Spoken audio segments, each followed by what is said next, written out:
Okay, boils and ghouls, you are listening to the 80s Slasher Librarian.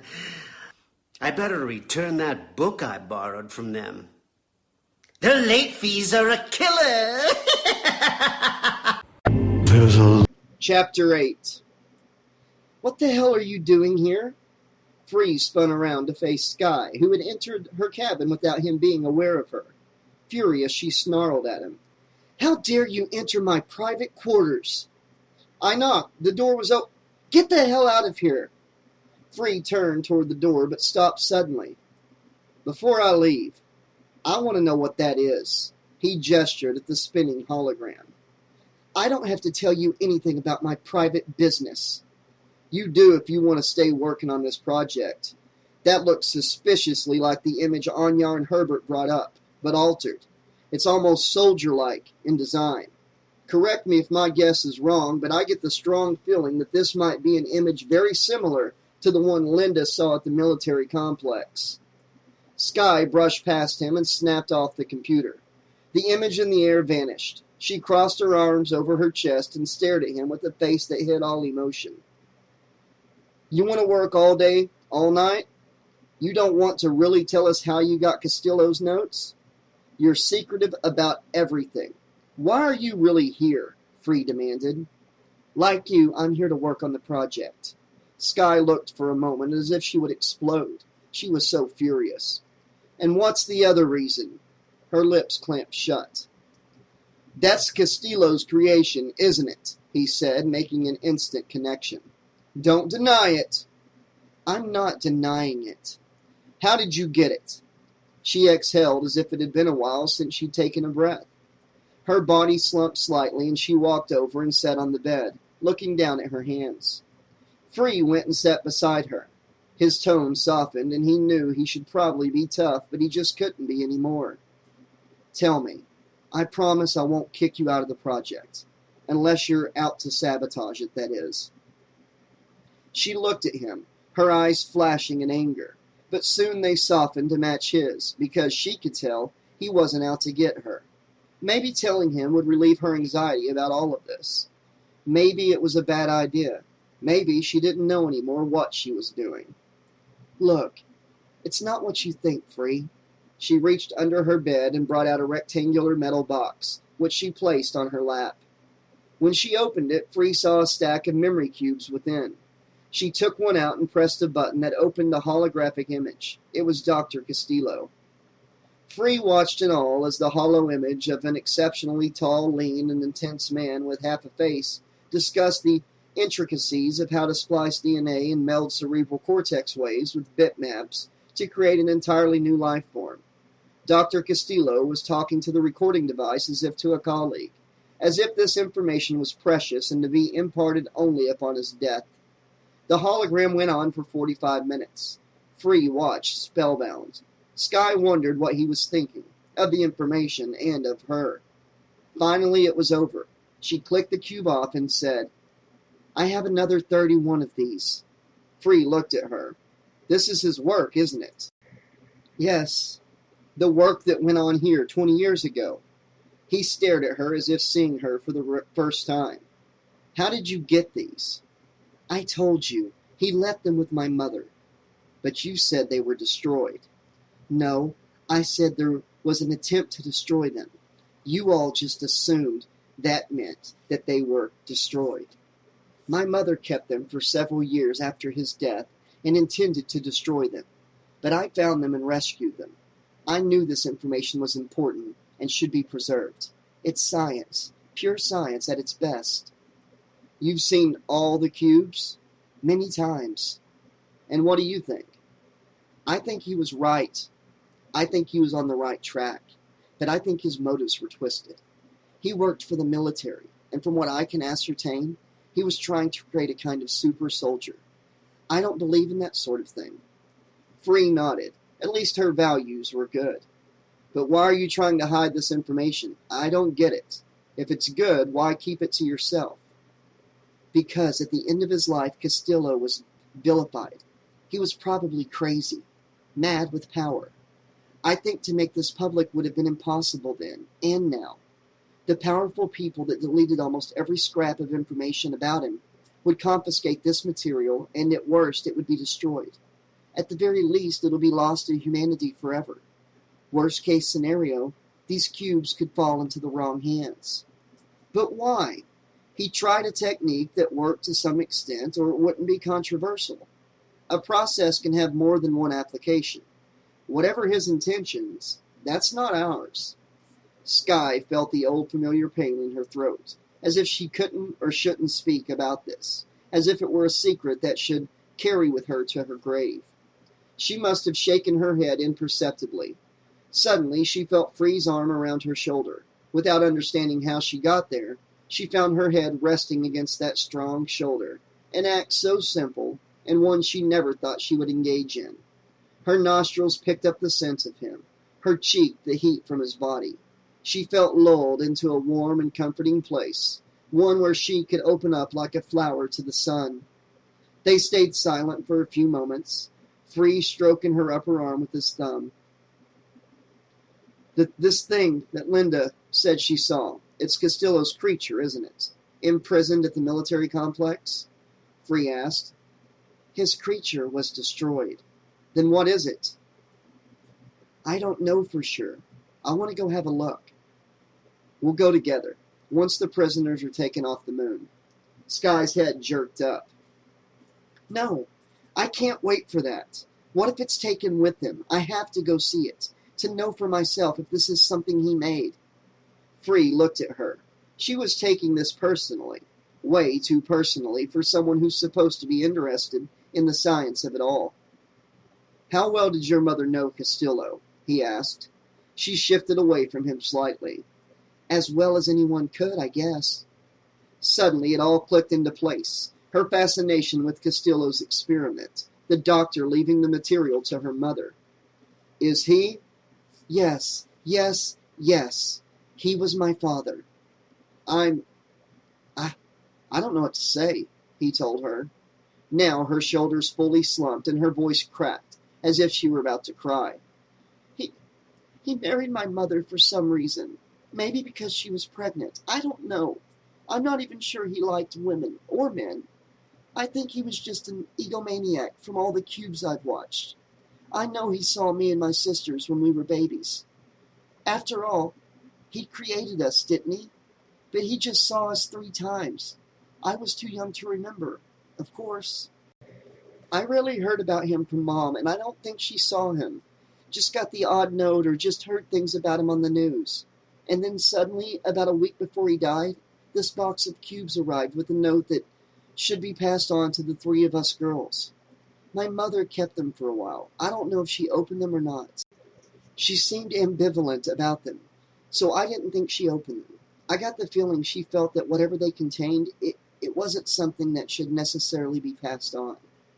Free found his arm surrounding her again. This time he was not tentative.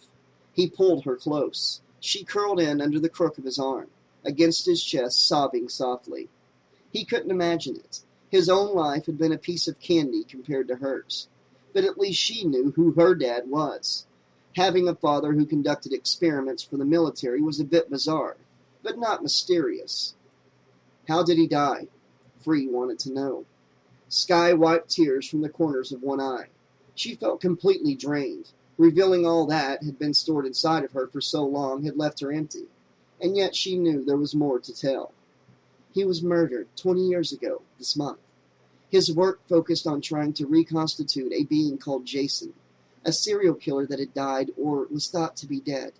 He managed it, and like the fictional story Frankenstein, his creature turned on him and killed him. She faced him with total vulnerability. I think you should see the cubes and then come with me to the military complex. We have to confront this Jason being for ourselves. It's important to me. I have to see my father's work. He was reviled, his experiments discredited. But I know from the cubes that there's something there, that the formula was right, the interpretation wrong. If there's something salvageable, I have to find it. Free nodded. He stood and went to lock the door. Major Tom? Here. Do not transmit the coordinates of myself or Sky Fellows. For all intents and purposes, we are incommunicado until you are advised otherwise. We don't want to be disturbed. All right. That goes for you too, Sky said. You're to tune us and everything else happening in this room out until we call you. Reluctantly, MT said, As you wish. We'll call you when we want to reestablish contact, Free said, as if to assure the AI, which seemed silly, but somehow blocking it out seemed a bit extreme. After a pause, he asked Sky, Why did you want MT out of here? Because my father programmed the original AI, the original Major Tom. That system ran Jason, and frankly, I'm not sure how much of that original intelligence and memories are in this AI. Sky pulled all of the cubes out of the metal box and lined up the 32 by order of date.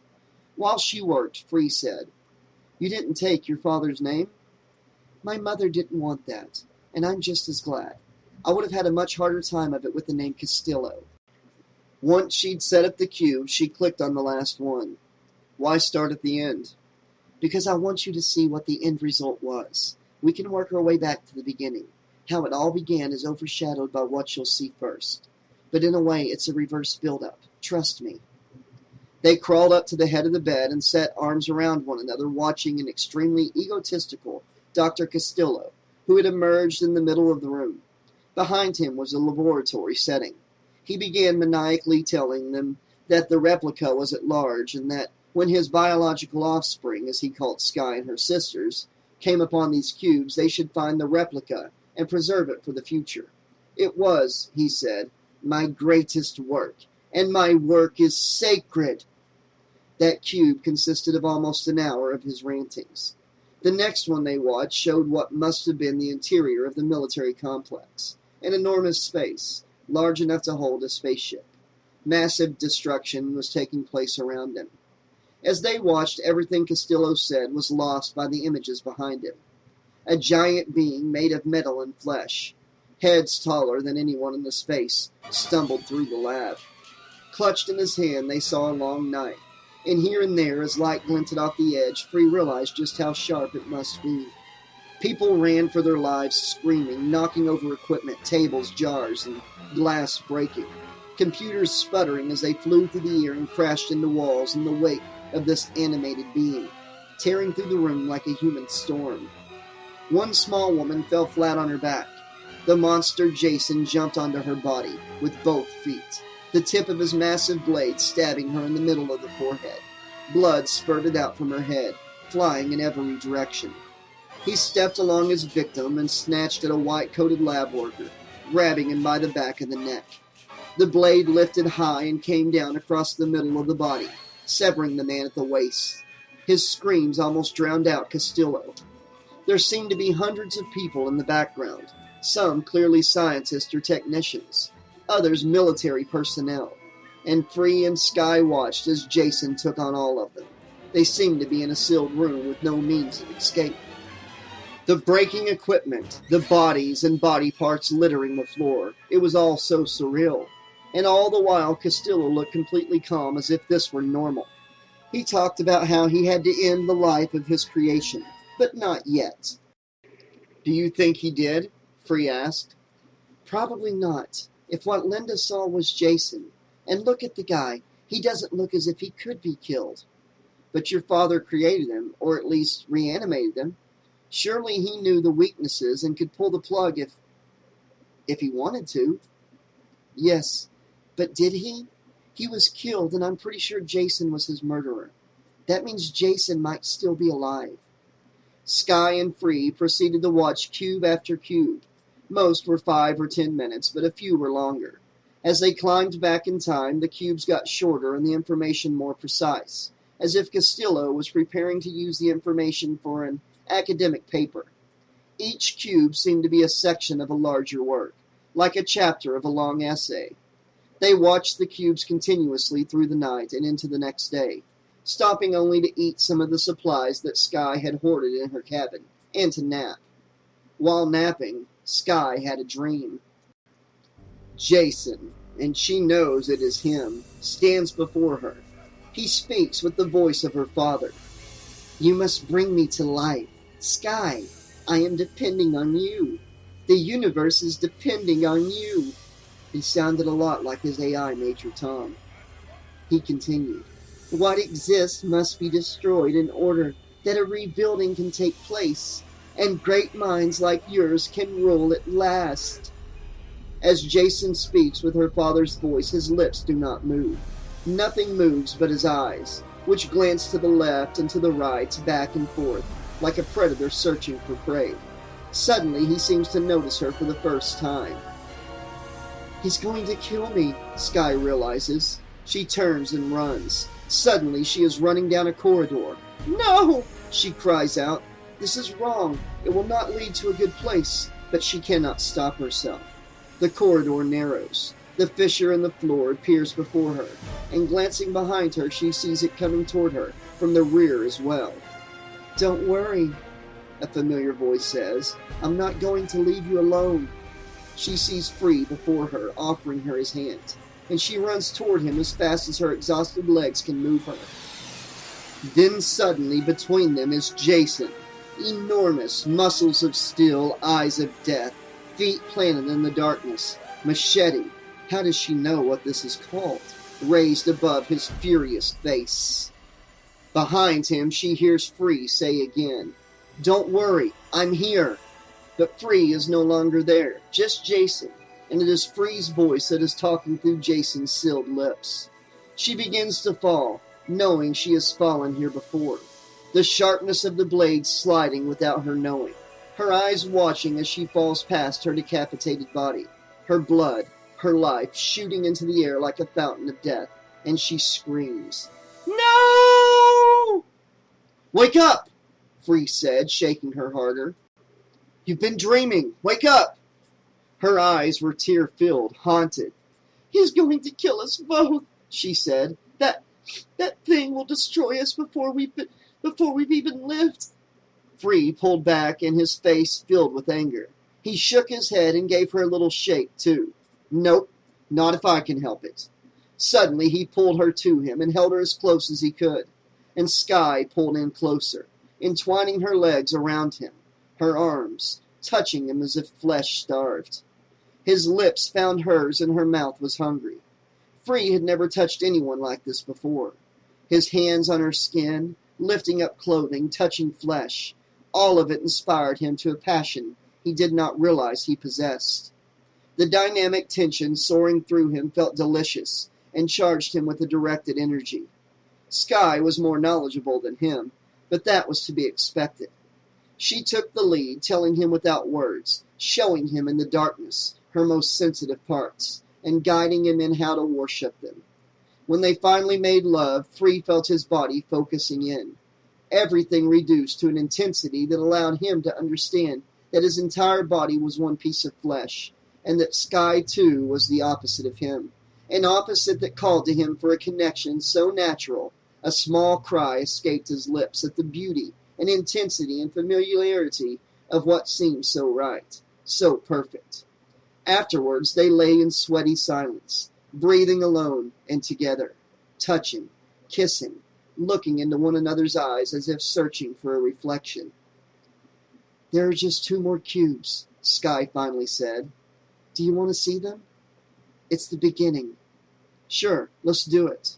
Then maybe we can go outside and get some air. Walk. To the military complex? All right, he said. He would do anything for her now. Sky clicked on cube number 1 first.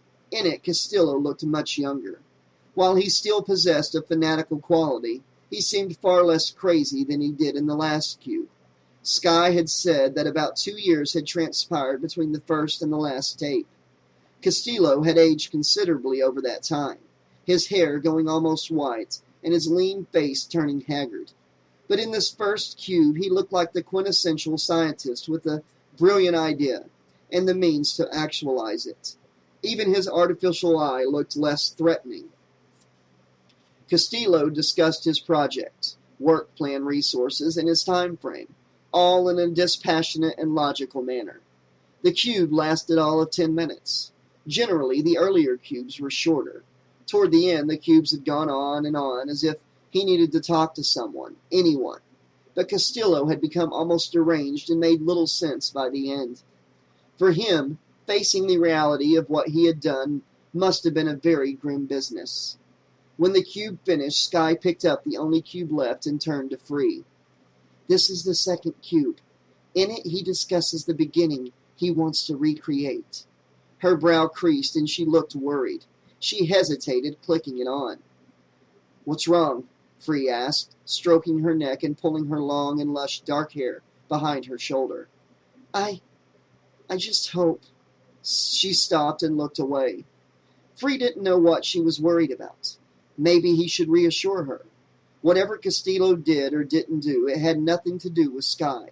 She was not responsible for her father's actions. No child was.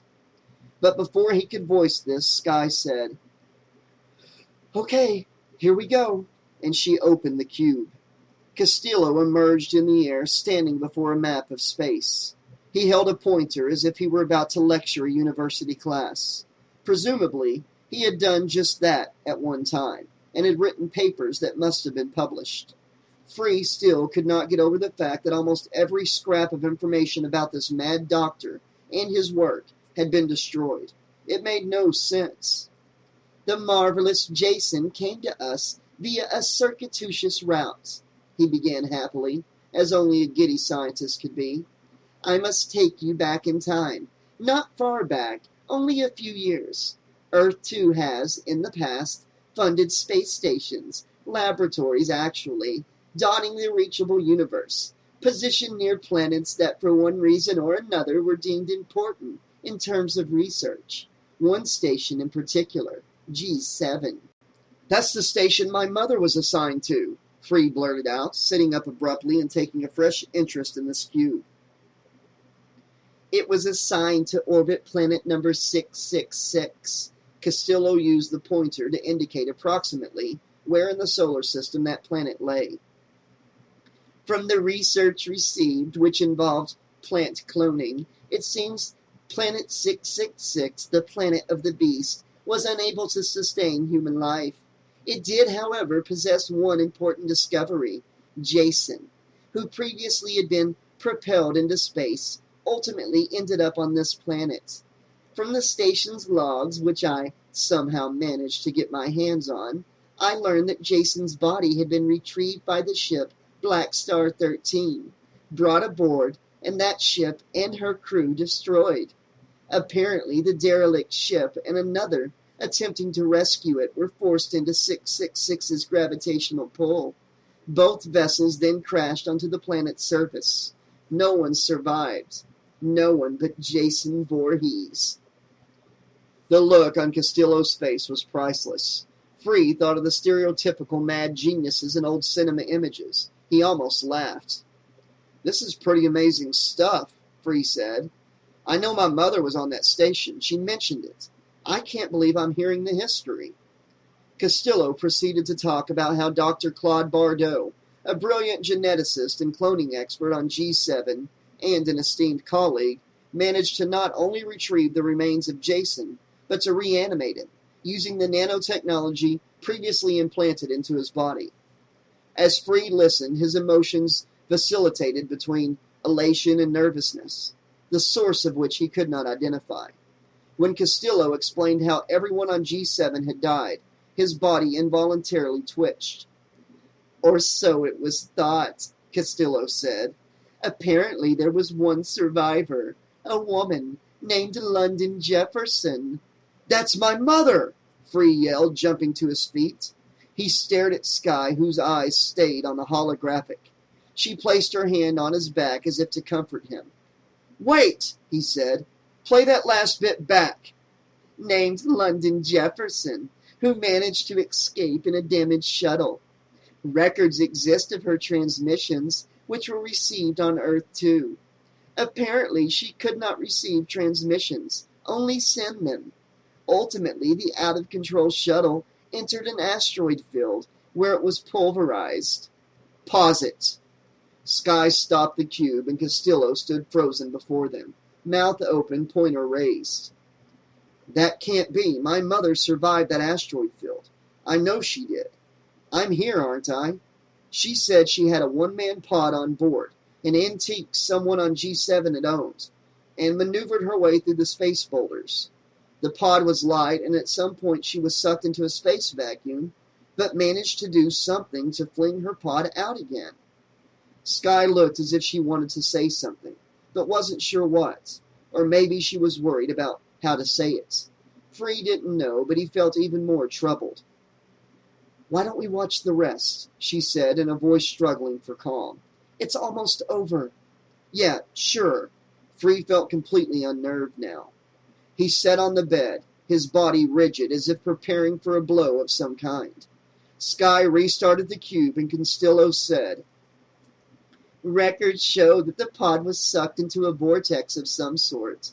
And we know this for a fact because Jason was sucked into the exact same vortex. This information was gleaned by an analysis of his memory in detail. Through some space anomaly, Miss Jefferson, who had entered the vortex first in her vessel, was attacked by a spontaneous regurgitation of some sort, a hiccup from negative space. The force of this reaction thrust her back the way she'd come, and out of the vortex. En route, her pod bumped Jason, who was also then forced out of the vortex." Castillo went on to explain how Jason had gotten to Elysium, not half as mysterious as what had come before. The doctor talked about connections through the military that had managed to secure what remained of Jason.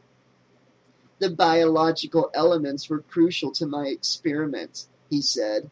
"I was able to clone the DNA, extract trace elements of mental processes, and use this material as the foundation of the bitmapping process." The cube that followed, which Free had already seen, explained the process of reanimation using the DNA that remained of Jason Voorhees into a bitmapped image. Castillo had been able to infuse the image with Jason's memories, emotions, reactions, and embedded this into a new physical form. All the things that Free and his group were trying to do. The main difference was that Castillo was attempting to build a weapon. Free wanted to build a humanoid cyborg, plain and simple, one that could be used for the good of humanity. The third cube finished, and Free lay back on the bed, stunned. No wonder my mom didn't want to talk about her experiences. All she said was that a catastrophe hit G7. She didn't say what. Now I know. It was Jason. He turned his head towards Sky. "What exactly is Jason? Where did he come from? He sounds like he was already a serial killer before Castillo got a hold of his remains." "As far as I can tell, from watching the cubes over and over, and from the little bit that was published, that I read in a scientific journal before it was banned, Jason was just a regular guy on Earth." "Earth? You mean Earth 1? "That's the one. They say he suffered a lot of trauma in his childhood and became deranged. And then people kept trying to kill him, but he kept surviving.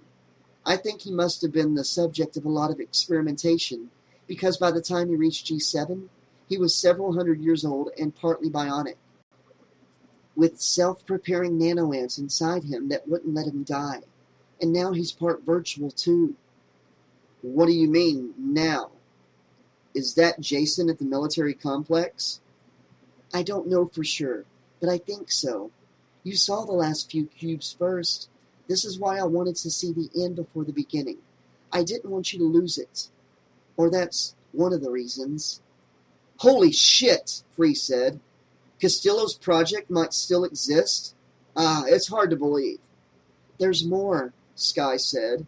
"More cubes?" "In a sense. Like I said, I opened the cubes when I was a kid.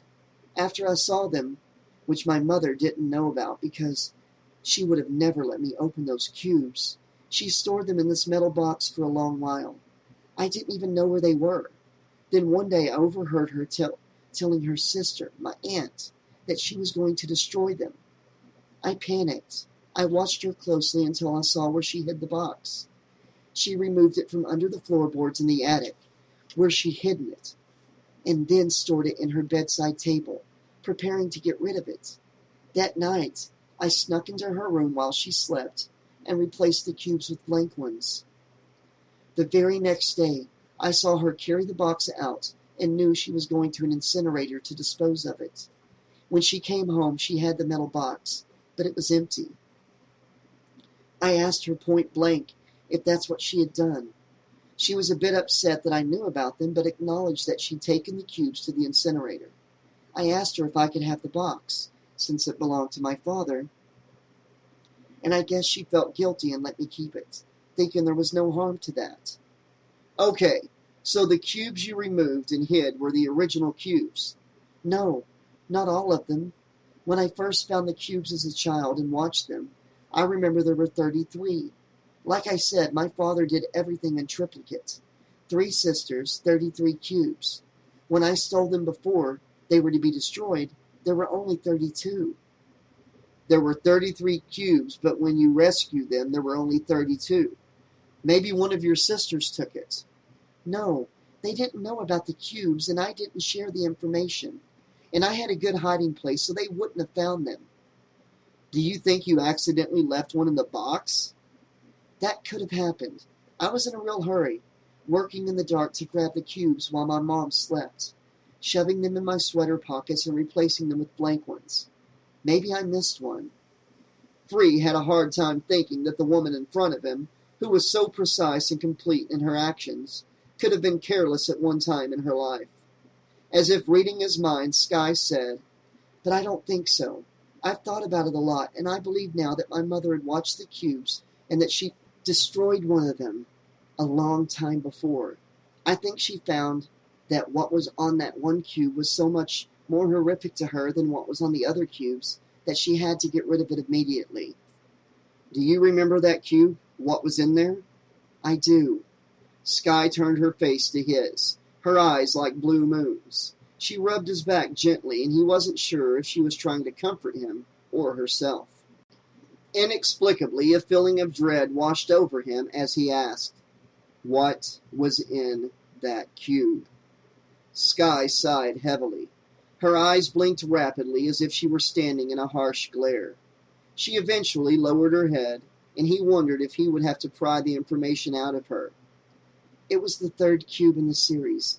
I remember it came right after the information about G7 and your mother. Does it have to do with my mother? Free asked, a feeling of alarm building up inside of him. Yes. A kind of soft groan came out of his mouth, as if some part of him knew what was in that cube. But of course he didn't, and he was forced to ask. Again, Sky, what was in the cube? An analysis of Dr. Bardot's experiments. The geneticist guy from G7, that guy? Sky nodded. She picked an invisible piece of lint off the bedspread. Okay, Free said. So tell me about it. She took a large breath and let it out as a painful-sounding sigh. What? He was a cloning specialist, right? He took DNA from Jason and tried to make a clone. Are you telling me he succeeded? That there's another one of these guys hanging around? Not exactly. What then? Come on, Sky, you're driving me nuts here. Tell me something. Bardot, my father says, kept logs, as do most scientists. He exchanged information with a select group of peers, 3 to be exact, and my father was one of them. The other 2 are dead, and I don't know what happened to whatever logs they received. My father summarized the information and put it onto the missing cube. He didn't elaborate on specifics, and from what he said about these exchanges, I doubt Bardot actually divulged any details.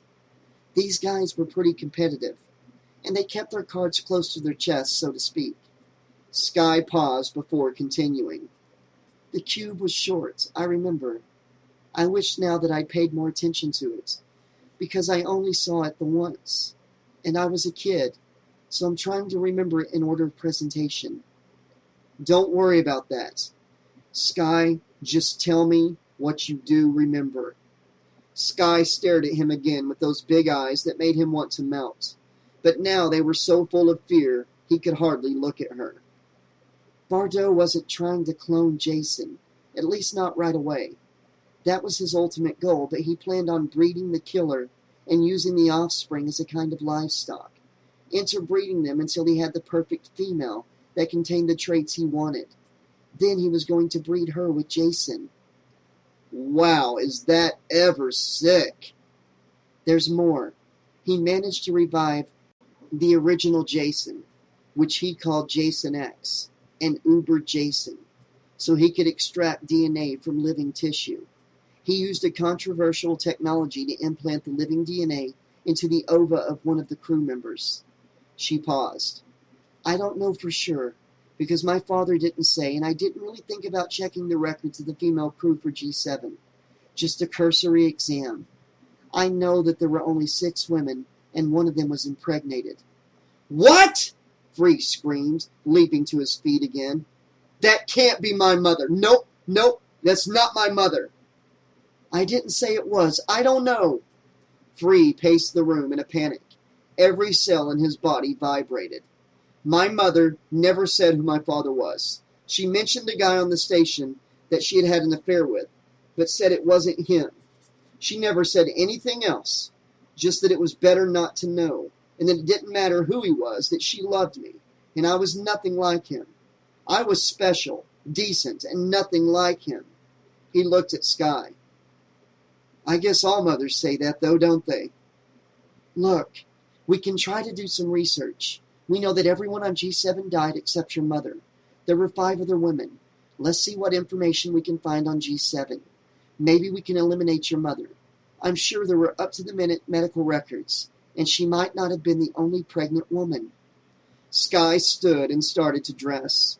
Free, though, wandered the room naked, shaking his head, blurting out fragments of sentences. She couldn't have been. Why wouldn't she tell me? Maybe she did when...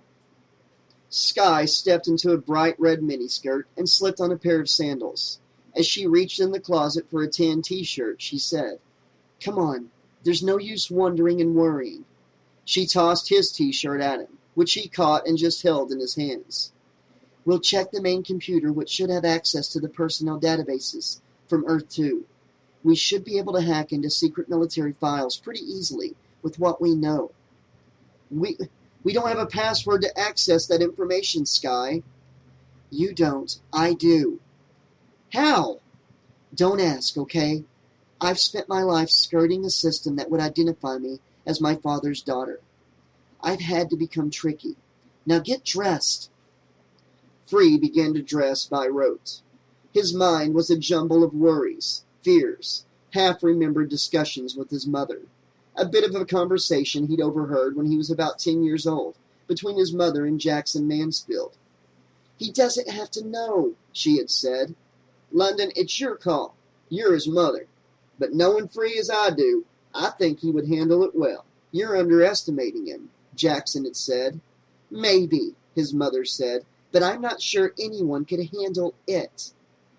At the time, Free assumed they were lovers and that his mother was worried about telling him. When he'd seen her later, he tried to set her mind at ease. Don't worry, Mom. If you and Jackson are like, melded or something, that's okay with me. His mother had looked at him strangely, ruffled his hair, and laughed. You know something, Free? You're an okay son, she had said. Now he wondered if they'd been discussing something else, something sinister, like his parentage. Sky gathered his runners and pants and ordered him again. Get dressed, Free. This time he complied. As they left her cabin and walked to the lab, they saw no one. Once inside the lab, it was another story.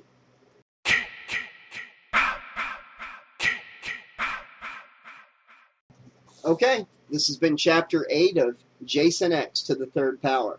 I'm going to go ahead and stop there tonight. I like to keep the videos around 40 minutes to an hour. And the next chapter is pretty long itself. Probably a 45-minute video in its own self.